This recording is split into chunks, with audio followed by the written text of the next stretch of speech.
할렐루야, 안녕하세요. 설교의 묻다 시간입니다.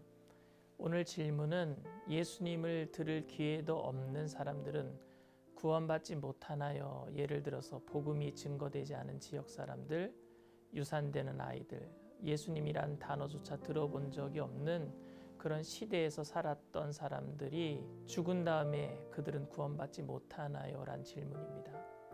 저도 이런 질문을 많이 들었고 저도 고민했던 문제입니다.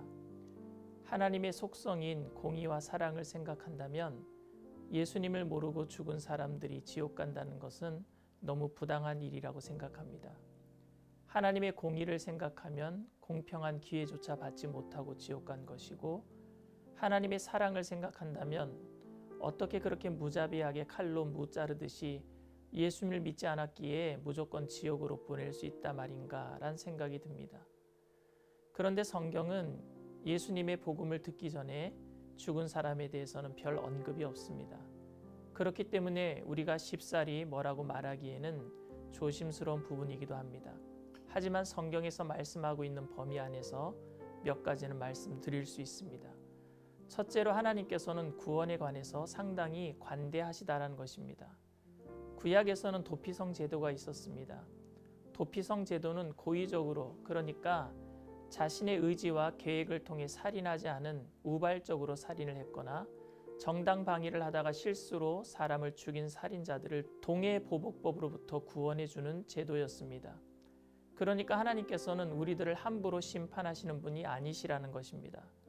또한 신약 성경에서는 율법이 없는 자, 그러니까 하나님을 모르는 자는 양심에 따라 심판을 받는다고 기록하고 있습니다. 로마서 2장 14절에서 15절 말씀에 율법 없는 이방인이 본성으로 율법의 일을 행할 때에는 이 사람은 율법이 없어도 자기가 자기에게 율법이 되나니 이런 이들은 그 양심이 증거가 되어 그 생각들이 서로 혹은 고발하며 혹은 변명하여 그 마음에 새긴 율법의 행위를 나타내느니라 라고 기록하고 있습니다.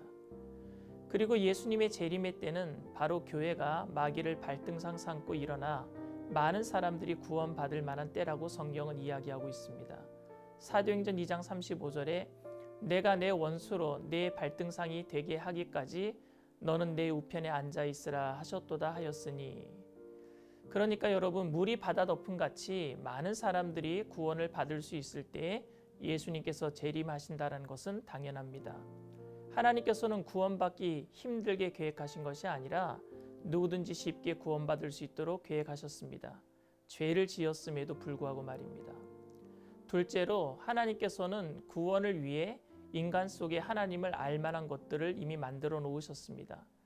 문명이 발달한 곳에서 사는 사람이나 아직 미개한 민족들이거나 그들 모두는 자기들만의 종교와 법을 만들어 살아가고 있습니다. 그러나 절대 IQ가 높은 침팬지와 같은 그런 고등동물은 종교를 절대 만들지 못합니다. 왜냐하면 짐승에게는 양심이 없기 때문입니다.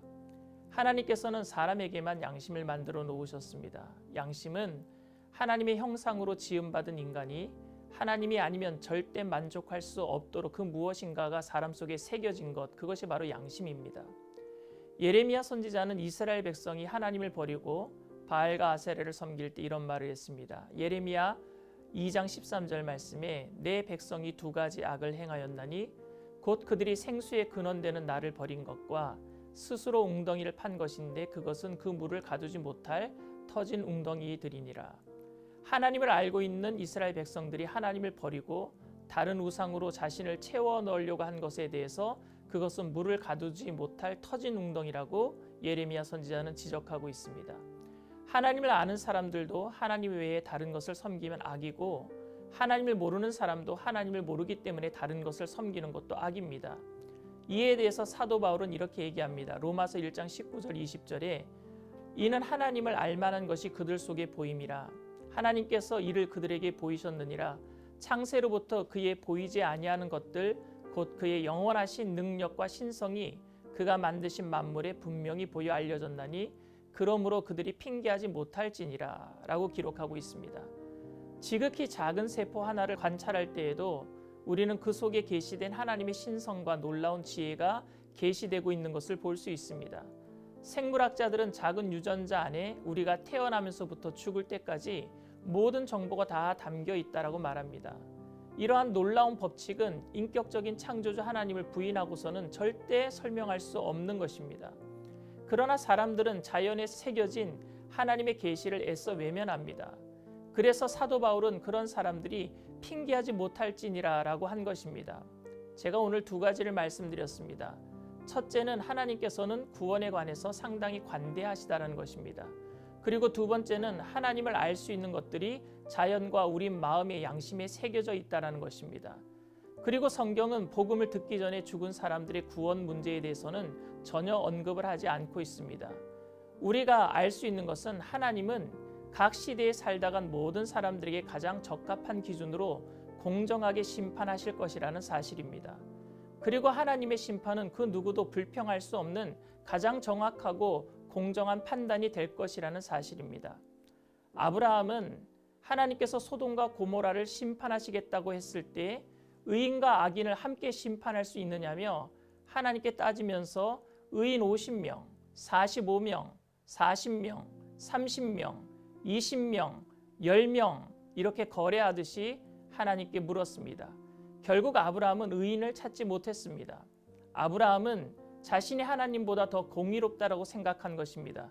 절대 그럴 수 없습니다. 하나님만이 절대 공의로우신 분이십니다.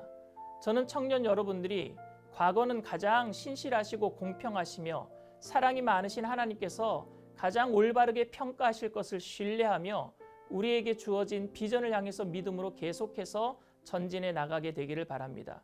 그것이 엄청난 구원의 은혜를 받은 우리들의 바른 태도일 것입니다. 할렐루야. 다음 시간에 뵙겠습니다. 감사합니다.